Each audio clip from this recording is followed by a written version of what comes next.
अस्सलामु अलैकुम दोस्तों, उम्मीद है कि आप हजरात खैर व आफियत से होंगे। अल्लाह रब्बुल इज़्ज़त आप लोगों को इसी तरह खुशहाल रखे, आमीन। फतावा देवबंद 786 यूट्यूब चैनल में आपका खैर मकदम इस्तकबाल है। दोस्तों, रोज़ा रखकर टूथपेस्ट यानी ब्रश मंजन करना जायज़ है या नहीं?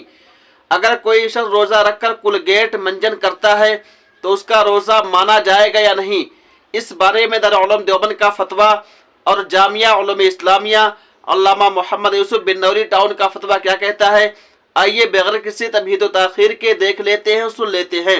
सवाल: रोज़े की हालत में टूथपेस्ट के इस्तेमाल का क्या हुक्म है? जवाब: रोज़े की हालत में टूथपेस्ट का इस्तेमाल करना हलक में असरात जाने के शक की वजह से मकरूह है।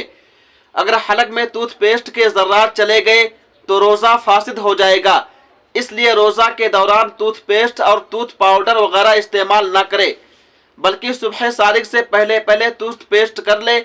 रोज़ा की हालत में मिसवाक इस्तेमाल करना चाहिए, ये सुन्नत भी है, इसमें अजर व सवाब भी बहुत है और इससे रोज़ा भी नहीं टूटता है। फ़क़त अल्लाहु आलम। दारुल इफ्ता जामिया उलूम इस्लामिया अल्लामा मोहम्मद यूसुफ बिन नौरी टाउन।